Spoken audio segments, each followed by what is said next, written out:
తమిళనాడులోని కరూర్ పట్టణం రక్తమోడింది. నటుడు తమిళగా వెట్రి కలగం పార్టీ అధినేత విజయ్ రాజకీయ అరంగేట్రం సభ పెను విషాదానికి వేదికైంది. ఈ ర్యాలీలో ఊహకందని రీతిలో జరిగిన తొక్కిసలాటలో 39 మంది ప్రాణాలు కోల్పోగా 100 మందికి పైగా తీవ్ర గాయాల పాలయ్యారు. ఈ ఘటనపై కేఎఫ్ పాల్ స్పందించారు. I just arrived from America. What happened in Karur, Tamil Nadu is unbelievable. 40 people died in a political meeting by an actress, Vijay. He's supposed to come at 12. He came at 7. He's responsible. His organizers taken permission for 10,000 people. More than 1 lakh came. Organizers are responsible. Police also responsible because why they have given permission without proper planning? Number 4, government is responsible. Stalin government. And people are also responsible. Fools. How do you bring children to see an actor? This is very sad situation.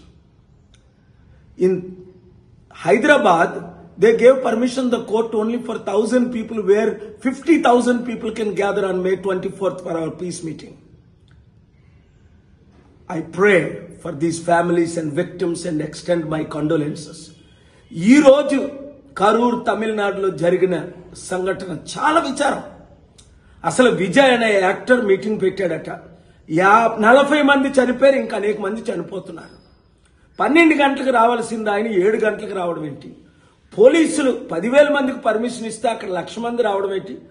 బందోబస్తు ఎందుకు చేయలేకపోయారు? Organise చేయనప్పుడు permission ఇవ్వకూడదు కదా? Stalin government దీనికి ఎలాంటి permissions ఇస్తుంది? Proper గా అడ్మినిస్ట్రేషన్ ఆర్గనైజేషన్ లేకుండా బలవుతుంది ప్రజలే. కుటుంబాలు కూడా మూర్ఖలే. తల్లిదండ్రుల మీద కూడా కేసు పెట్టాలి.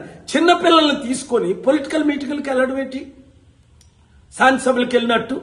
నేను చెన్నైలో అనేక మీటింగ్లు పెట్టాను. తమిళనాడులో ప్రపంచంలో 2,200 మీటింగ్లు. 5 లక్షల నుంచి 70 లక్షల వచ్చారు. కానీ ఎప్పుడైనా ఒక్కరైనా చనిపోయారా? చాలా విచారం. ఈ కుటుంబాల కొరకు ప్రార్థించండి.